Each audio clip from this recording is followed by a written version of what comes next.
Slashing 2,000 jobs may cut costs, but will this actually help turn Yahoo around? To help answer that question, we turn to Larry Haverty, portfolio manager at Gamco Investors and a Yahoo shareholder. He joins us now from West Newton, Massachusetts. So, Larry, is this going to work? Is this what Yahoo needs?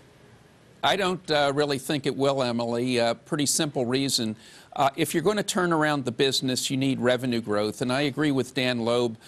The problem here is that Scott hasn't laid out how we get the revenue growth. And Yahoo gave away its prime revenue growth jewel when they formed the joint venture with Microsoft in search. And that's doing nicely. The share of the joint venture is increasing. But there's nothing left here that's growing, and no plan in front of the investors to see how that happens. So I'm very skeptical. I don't believe the $375 million in savings is going to flow anywhere near the EBITDA line. I think we need further clarification. And at the end of the day, I think, as I have for a couple of years now, that the only strategy here is to sell the company. Are you with Dan Loeb generally? Do you agree with most of the things he says and the sort of crusade he has been waging? Well, I think all Dan's saying is that he'd like this to be run as a well-managed internet company like Google or eBay. There's nothing here that's rocket science. You're in a market that's growing very rapidly, internet advertising. The company has relentlessly lost share. It's relentlessly changed strategies. I don't think anyone on the planet could describe in a succinct sentence, I certainly can't, what Yahoo is. And what it is something that needs to be in another company in the internet. And I think my best candidate for that has been and will be Microsoft. Yahoo certainly is trying to find itself here. Scott Thompson said he's going to focus on the urgent priorities. What do you think those priorities should be?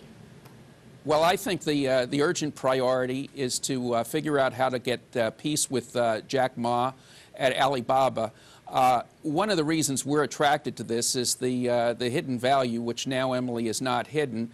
Yahoo has made, at least on paper, about 10 times its investment in Alibaba, which started out at $1.5 billion, I think, and is now probably worth somewhere between $12 and $15 billion if you market to market on the last transaction that took place. And the Yahoo shareholders know nothing about what's going on there. Ma's very, very secretive.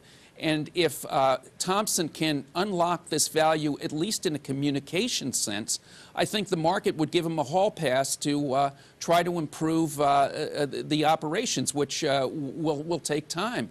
But we've heard nothing about improving relationships with Ma.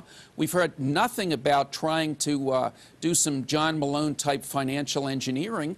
We've basically heard nothing about nothing. I can totally understand why Dan Loeb is furious. I think any investor in this company deserves better. These are wonderful assets. They're in a wonderful business, and it's just criminal that they can't be parked somewhere where the shareholders can make a little more money. And I'm sympathetic for the employees of the company, but the fact of the matter is this is the 5th or 6th restructuring, and after a while we're going to have to try something other than getting rid of supposedly unproductive people, which I doubt they're as unproductive as Corey's analysis suggests. Larry, what about this patent issue? Scott went out on a limb, filed this patent lawsuit against Facebook, outcry in Silicon Valley that this was sort of an anti-innovation move. Facebook has fired back. Do you think that, was a good move by Scott Thompson?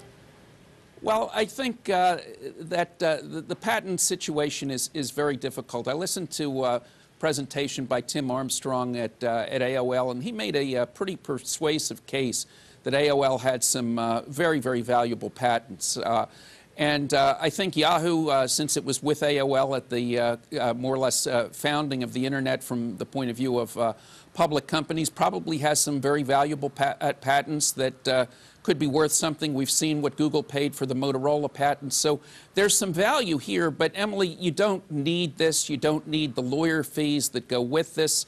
There's plenty of hidden value in Yahoo right now. What we've got to do is work with what we've got. We've got tremendous value in Alibaba. How do we monetize it? We've got tremendous value in Yahoo Japan. How do we monetize it in a tax-effective manner?